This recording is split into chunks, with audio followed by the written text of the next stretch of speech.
നിങ്ങളൊക്കെ ഉള്ളത് കൊണ്ടാണ് ഞങ്ങളൊക്കെ ഇങ്ങനെ നിന്നു പോകുന്നത്. ഒരു വർഷം കഴിയുമ്പോൾ അടുത്ത വർഷം വരെ ഓരോ ദിവസവും ഓരോ നിമിഷവും എണ്ണിയാണ് മുന്നോട്ട് പോകുന്നത്. ചേട്ടൻ മരിച്ച സമയം മുതൽ വ്യത്യസ്ത സ്ഥലങ്ങളിൽ നിന്ന് എത്തിച്ചേർന്ന എൻ്റെ പ്രിയപ്പെട്ട സ്നേഹിതർ, അവരൊക്കെ ഇപ്പോൾ പല ഗ്രൂപ്പുകളിലാണ് അറിയപ്പെടുന്നെങ്കിലും എനിക്കെല്ലാവരും എൻ്റെ ഹൃദയത്തിലാണ്. മണിക്കൂടാരം, മണിനാഥം തുടങ്ങിയിട്ടുള്ള പല സംഘടനകളിൽ നിന്നും പല ദേശത്തു നിന്നും എത്തിച്ചേർന്ന പല ബഹുമുഖ പ്രതിഭകൾ, കാരണം അവർക്ക് മറ്റു പല ജോലികളിലും മുഴുകിയിരിക്കുന്നവരാണ്. എന്നിട്ട് പോലും മണിച്ചേട്ടനെ ഹൃദയത്തോട് ചേർത്ത അവരോട് എത്തിച്ചേർന്നിട്ടുണ്ട്. ഞാൻ ആരുടെയും പേരെടുത്ത് പറയുന്നില്ല, എങ്കിലും എനിക്ക് ഒരാളുടെ പേര് പറയാതെ വയ്യ. നിങ്ങളുടെയൊക്കെ അമ്മയായ ശൈലജ ചേച്ചി എത്തിയിട്ടുണ്ട് ഇവിടെ. അതോടൊപ്പം ആ ഗ്രൂപ്പിലെ മറ്റു പല അംഗങ്ങളും ഉണ്ട് ഇവിടെ. സോമരാജൻ, സനോഷ് വഴിപാടി, എന്നെ എന്നും വിളിക്കുന്ന ആളാണ്. പാലക്കാട്ടുകാരനായിട്ടുള്ള ആളുടെ സ്വതസിദ്ധമായ ഭാഷയിൽ സംസാരിക്കാറുണ്ട്. അപ്പോൾ ഇവർക്കൊക്കെ ഇവിടെ സംസാരിക്കാനുണ്ടാവും. നമുക്കിവിടെ വേദിയുണ്ട്, സംസാരിക്കണം.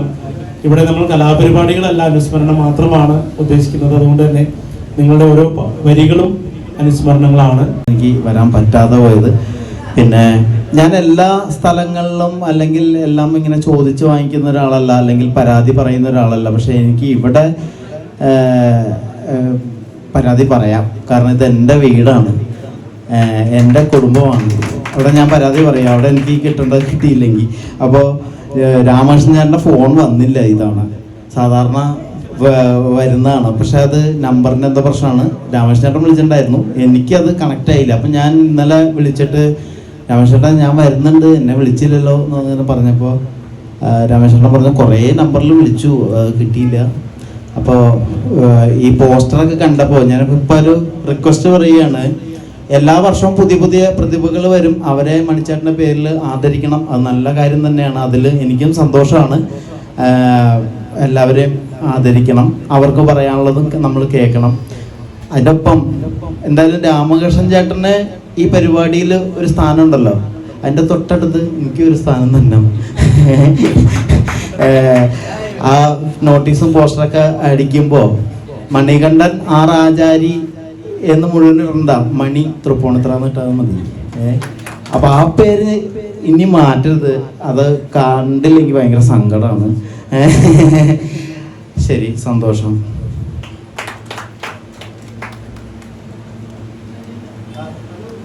ഇത് അദ്ദേഹത്തിൻ്റെ മനസ്സിൽ നിന്ന് പറഞ്ഞതാണ്.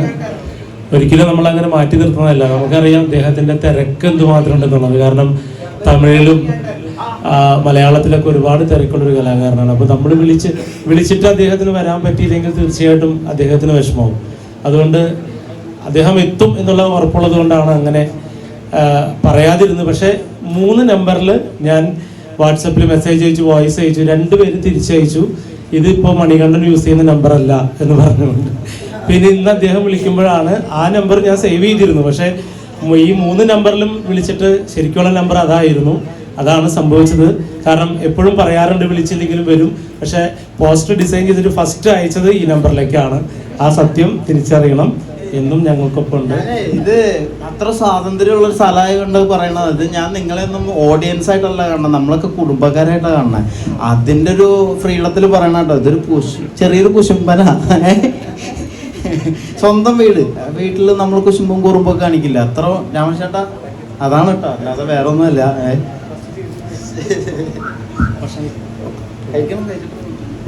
നിങ്ങളുടെ ഒരു കുടുംബം പോലെ ഇന്നോട് എല്ലാവർക്കും ഒത്തുകൂടാം, ഭക്ഷണം കഴിക്കുക, പാട്ടുപാടുക, സംസാരിക്കുക. നിങ്ങളുടെ സാഹോദര്യവും സ്നേഹവും ഒത്തുകൂടാനൊരു വേദി കൂടിയാണ് ഇത്. പ്രിയമുള്ള ചാലക്കുടിയിലെ മണിച്ചേട്ടൻ്റെ പ്രിയപ്പെട്ടവരെ, എല്ലാവർക്കും എൻ്റെ ഹൃദയത്തിൽ നിന്നുള്ള നമസ്കാരം. ഞാൻ കുറച്ച് വർഷങ്ങൾക്ക് മുൻപ് ഒരു അനുസ്മരണ യോഗത്തിലൂടെ വന്നിരുന്നു. അതിനുശേഷം ഇപ്പോഴാണ് വരാൻ പറ്റിയത്. എന്നെ വീണ്ടും വിളിച്ച നമ്മുടെ രാമകൃഷ്ണൻ ചേട്ടനെ എൻ്റെ ഹൃദയത്തിൽ നിന്നുള്ള നന്ദി അറിയിക്കുന്നു. അദ്ദേഹം വിളിച്ചില്ലെങ്കിലും എനിക്ക് വരാൻ പറ്റുന്ന സമയത്തൊക്കെ തീർച്ചയായിട്ടും ഞാൻ എത്തും. 2018 വിനയൻ സാറ് ചാലക്കുടിക്കാരൻ ചങ്ങാതി എന്ന് പറയുന്ന സിനിമ അതിലേക്ക് എന്നെ വിളിക്കുന്നതും ആ സിനിമ റിലീസാകുന്നതും എൻ്റെ ജീവിതത്തിൽ കിട്ടിയ ഏറ്റവും വലിയൊരു എനിക്കൊരു ജീവിതം കിട്ടിയത് ആ സിനിമ വഴിയാണ്. ആ സിനിമ കഴിഞ്ഞ് ഇന്ന് 8 വർഷത്തോളമാകുന്നു. ഈ 8 വർഷത്തിനിടയ്ക്ക് ഒരു 10-50 അടുപ്പിച്ച് സിനിമകളിൽ ചെറുതും വലുതുമായിട്ടുള്ള വേഷങ്ങൾ ചെയ്യാൻ പറ്റിയിട്ടുണ്ട്. പക്ഷെ ഇന്നും എന്നെ ആൾക്കാർ കാണുമ്പോൾ ചാലക്കുടിക്കാരൻ ചങ്ങാതി, മണിച്ചേട്ടൻ്റെ ക്യാരക്ടർ ഇതാണ് എന്ന ഒരു ഇതിലാണ് എന്നെ ഐഡൻറ്റിഫൈ ചെയ്യുന്നത്. അത് എനിക്ക് കിട്ടുന്ന ഒരു വലിയ ഒരു അവാർഡാണ്. കാരണം മണിച്ചേട്ടനെ പോലുള്ള ഒരാളുടെ ഏതോ അദൃശ്യ ലോകത്തിൽ നിന്നുള്ള ഒരു അനുഗ്രഹം കൊണ്ട് മാത്രമാണ് എനിക്കത് ഭംഗിയായിട്ട് ചെയ്യാൻ പറ്റിയതെന്നാണ് ഞാൻ വിശ്വസിക്കുന്നത്. എനിക്ക് മണിച്ചേട്ടനെ ഞാൻ ആദ്യമായിട്ടൊരു സിനിമയിൽ അഭിനയിക്കുന്നത് പുള്ളിമാൻ എന്ന് പറയുന്ന മണിച്ചേട്ടൻ നായകനായിട്ട് അഭിനയിച്ച സിനിമയാണ്. 2009 അതിൻ്റെ ഷൂട്ട് നടന്നത്. അപ്പം ഞാൻ ചാനലിലും പിന്നെ അതുപോലെ സ്റ്റേജിലൊക്കെ പ്രോഗ്രാം ചെയ്തുകൊണ്ടിരിക്കുന്ന സമയത്താണ് അതിലേക്ക് വിളിക്കുന്നത്. അപ്പോൾ അതിനകത്തൊരു ചെറിയ വേഷമാണ്, പക്ഷേ ഒരു നാട്ടുകാരനായിട്ടാണ്. പക്ഷേ കുറച്ച് ഒരു 10-20-25 ദിവസത്തോളം ആ സിനിമയ്ക്കകത്തുണ്ടായിരുന്നു. ഞാൻ ആദ്യമായിട്ട് മണിച്ചേട്ടനെ കാണുന്നത് ആ സിനിമയുടെ ലൊക്കേഷനിൽ വെച്ചാണ്. ഞാൻ ആദ്യം ചെല്ലുമ്പോൾ മണിച്ചേട്ടൻ മേക്കപ്പ് ചെയ്തുകൊണ്ടിരിക്കുകയായിരുന്നു. അപ്പോൾ കുറേ കുട്ടികളൊക്കെ അടുത്തുണ്ട്. അപ്പോൾ അവരോടൊക്കെ സംസാരിച്ചുകൊണ്ടിരിക്കുകയാണ്. അപ്പോൾ ഞാൻ ദൂരെ മാറി നിന്ന് മണിച്ചേട്ടനെ ഇങ്ങനെ നോക്കിക്കൊണ്ടിരിക്കുകയായിരുന്നു. അത് കഴിഞ്ഞ് മണിച്ചേട്ടൻ ഇങ്ങനെ നോക്കുന്ന കൂട്ടത്തിൽ, എല്ലാവരെയും നോക്കുന്ന കൂട്ടത്തിൽ എന്നെ നോക്കി ചിരിച്ചു. എനിക്ക് ഭയങ്കര സന്തോഷമായി. മേക്കപ്പ് ചെയ്ത് കഴിഞ്ഞ് മണിച്ചേട്ടൻ ഷൂട്ടിംഗ് നടക്കുന്ന സ്ഥലത്തേക്ക് പോയി. അത് കഴിഞ്ഞ് ഞാൻ എൻ്റെ മേക്കപ്പൊക്കെ കഴിഞ്ഞ് ആ ഷൂട്ടിംഗ് നടക്കുന്ന സ്ഥലത്തേക്ക് പോയി. കുറച്ച് കഴിഞ്ഞപ്പോൾ എൻ്റെ തോളിൽ ഇങ്ങനെ അടിക്കുന്ന ഒരാൾ.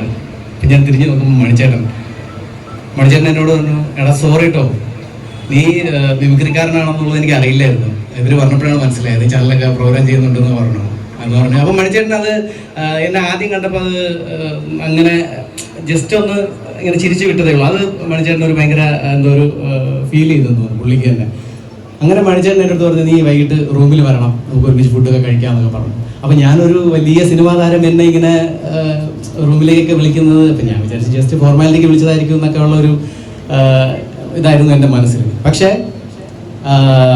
ഞാനന്ന് വൈകുന്നേരം അങ്ങനെ പോകാതിരിക്കുകയായിരുന്നു. അപ്പോൾ നമ്മുടെ ആക്ടർ സുധീഷ് ഏട്ടൻ ഉണ്ടായിരുന്നു ആ സിനിമയിൽ. അപ്പോൾ സുധീഷ് ഏട്ടൻ എന്നോട് പറഞ്ഞു, എടാ മണിച്ചേട്ടൻ റൂമിലേക്ക് വിളിച്ചിട്ടുണ്ട്, അപ്പം നിന്നെയും കൂട്ടിക്കൊണ്ട് ചെല്ലാനാണ് പറഞ്ഞിരുന്നു. അപ്പോൾ എനിക്ക് അതൊക്കെ ഒരു അതിശയമായിരുന്നു. ഞാൻ ആദ്യമായിട്ട് അങ്ങനെ മണിച്ചേട്ടൻ്റെ കൂടെ പോയി ഫുഡൊക്കെ കഴിച്ചു. അങ്ങനെ ഒരു 10-20 ദിവസം അങ്ങനെ മണിച്ചേട്ടനുമായിട്ട് ഭയങ്കര ഒരു കൂട്ടായി. അത് കഴിഞ്ഞ് ഞാൻ പോകാൻ നേരത്ത് മണിച്ചേട്ടനോട് പോകുന്നതിനൊരു ഇതിനിടയ്ക്ക് ഷൂട്ടിൻ്റെ ഇടയ്ക്ക് തന്നെ പറഞ്ഞത്, ചേട്ടാ നമുക്കൊരു ഫോട്ടോ എടുക്കണമെന്ന് പറഞ്ഞു. അന്ന് നമ്മുടെ സത്യനന്ദി കാട്ടൻ സാറിൻ്റെ സിനിമയിലൊക്കെ ഫോട്ടോ എടുക്കുന്ന മോമിച്ചേട്ടൻ ആയിരുന്നു അതിൻ്റെ സ്റ്റിൽ ഫോട്ടോഗ്രാഫർ. അപ്പോൾ അദ്ദേഹത്തോട് ഞാൻ പറഞ്ഞു, ചേട്ടാ ഞങ്ങളുടെ ഒരു ഫോട്ടോ എടുത്തു തരണമെന്ന് പറഞ്ഞു. അപ്പോൾ മണിച്ചേട്ടൻ പറഞ്ഞു, നമുക്ക് തിരക്കില്ലാത്തൊരു സമയത്ത് നമുക്ക് എടുക്കാമെന്ന് പറഞ്ഞു.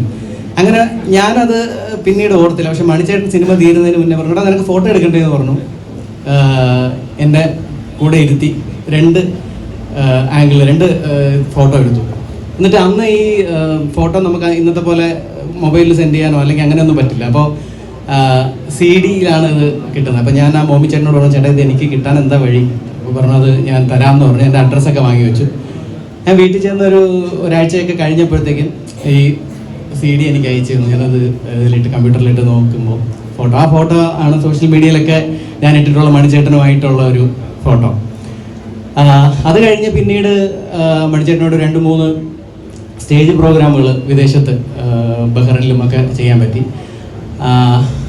എനിക്ക് അത് കഴിഞ്ഞ് ഈ 2017 എനിക്ക് വിനയൻ സാറിൻ്റെ പടത്തിലേക്ക് എന്നെ വിളിക്കുമ്പോൾ ഞാൻ ആലോചിക്കായിരുന്നു, ഈ മണിച്ചേട്ടനുമായിട്ടുള്ള ഈ ഒരു സംഭവങ്ങളൊക്കെ അദ്ദേഹം എന്താണെന്നൊക്കെ എനിക്ക് മനസ്സിലാക്കാനും അതൊരു നിമിത്തം, ഒരു നിയോഗം പോലെ ആണ് എനിക്ക് തോന്നിയത്. അത് പിന്നെ അത് ചെയ്യുമ്പോഴേക്കും എനിക്ക് പേടിയായിരുന്നു, അത് എങ്ങനെ ചെയ്യും, അത് ചെയ്ത്. കാരണം അതൊരു മണിച്ചേട്ടൻ നമ്മളെ വിട്ട് പോയിട്ട് ഒരു 2 വർഷം കഴിയുമ്പോഴാണ് ആ സിനിമ ഷൂട്ട് ചെയ്യുന്നത്. അപ്പോൾ എങ്ങാനും, കാരണം നമുക്ക് അത്രയും സ്നേഹമുള്ള ഒരാളിനെ എന്തെങ്കിലും ചെറിയ രീതിയിൽ മോശമായാൽ ജനങ്ങൾ നമ്മളെ പിന്നെ അതോടെ തീർന്നു.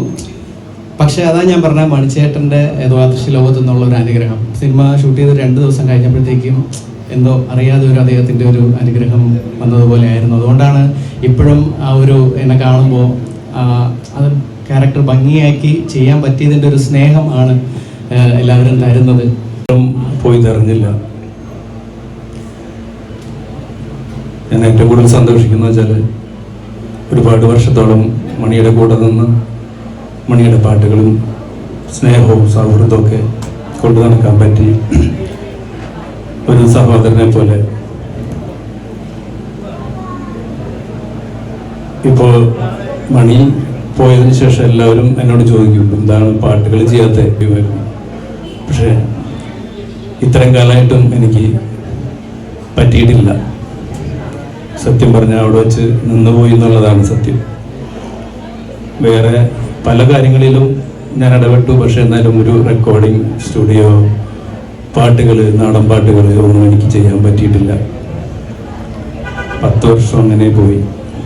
അതിനെക്കുറിച്ച് പറയാൻ എനിക്ക് ഞങ്ങളൊരു വർഷം, ഒരുപാട് വർഷങ്ങളുടെ ബന്ധമുണ്ട്. ഒരുപാട് കഥകൾ പറയാനുണ്ട്. പക്ഷെ ഒറ്റ വാക്കിൽ പറയാൻ പറ്റില്ല എന്ന്. പലരും പറയുന്ന പോലെ ഒറ്റ വാക്കിൽ പറയാനോ അല്ലെങ്കിൽ പറഞ്ഞു തീർക്കാനോ പറ്റില്ല. മനസ്സിൻ്റെ കോണിൽ വർഷങ്ങളായി കൊണ്ടു നടക്കുന്നു ഞങ്ങളുടെ ഓർമ്മകൾ. ഇപ്പം നിങ്ങളെയൊക്കെ കാണുമ്പോൾ തന്നെ വലിയ സന്തോഷം. ഞങ്ങൾ ചെയ്ത മണിയുടെ പാട്ടുകൾ കേൾക്കുമ്പോൾ ഒരുപാട് സന്തോഷം. മണി പോയി എന്ന് മണിയുടെ പാട്ടുകൾ കേൾക്കുമ്പോൾ തോന്നാറില്ല.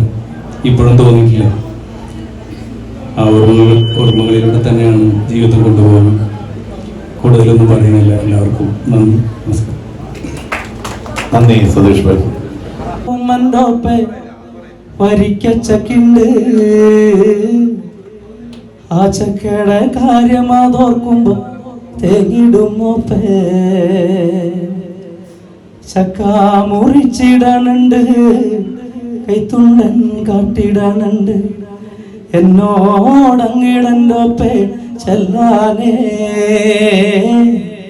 കിഴക്കേപ്പുറത്തെ കുഞ്ഞറത്തേക്ക് ചെല്ലാനേ. തെക്കേപ്പുറത്തെ പ്ലാവും എൻ്റെ ഒപ്പേ വരിക്കച്ചക്കുണ്ട്. ആ ചക്കയുടെ കാര്യം അതോർക്കുമ്പോ തേങ്ങിടുന്നോപ്പേ.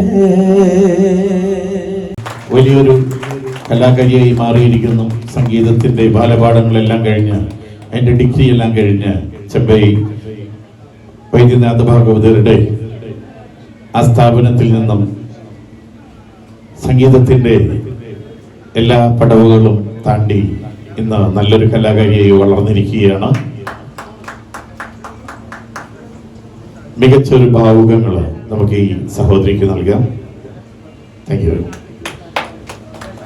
അടുത്ത വേദിയിലേക്ക് അച്ഛന്മാരെ, അമ്മമാരെ, സഹോദരന്മാരെ എല്ലാവർക്കും ആദ്യമായി തന്നെ എൻ്റെ ഹൃദയം നിറഞ്ഞ നല്ലൊരു ആശംസ നേരുകയാണ്. എന്താ പറഞ്ഞു തുടങ്ങണ്ടേന്ന് അറിയില്ല.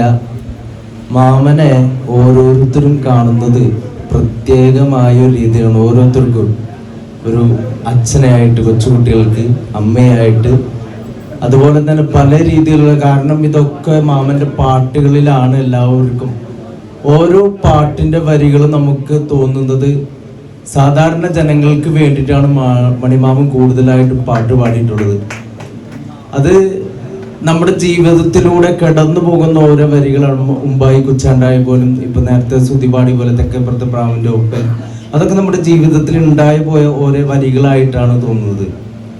അനുഗ്രഹം മകനും നമുക്കും എല്ലാവർക്കും ലഭിക്കട്ടെ.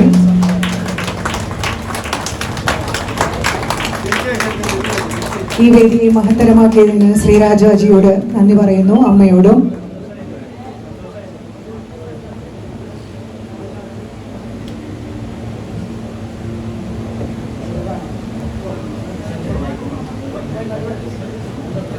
അമ്മമാരെ ശരണാലയങ്ങളിലും അമ്പലനടയിലും ഒക്കെ തള്ളുന്ന കാലഘട്ടമാണ്.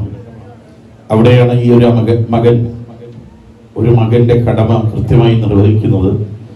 നമ്മൾ തീർച്ചയായും ആ മകനെ എത്രമാത്രം പ്രകീർത്തിച്ചാലും മതിയാവില്ല. അടുത്തത് ഉണ്ണികൃഷ്ണനെ വേദിയിൽ പൊന്നാട അണിയിച്ച് ആദരിക്കുന്നു. അംബേദ്കർ പുരസ്കാരം, 2023 കേരള ഫോക്ക് ലോർ അക്കാദമി പുരസ്കാരം, 2019 വജ്ര ജൂബിലി ഫെലോഷിപ്പ് തുടങ്ങിയ നിരവധി പുരസ്കാരങ്ങൾ നേടി.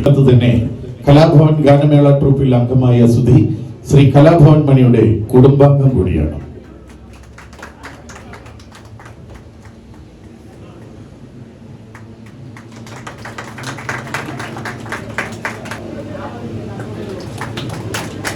അക്കാദമി പുരസ്കാര ജേതാവായ മനോജിനെ ആദരിക്കുന്നതിന് ശ്രീ പ്രിയനന്ദൻ സാർ.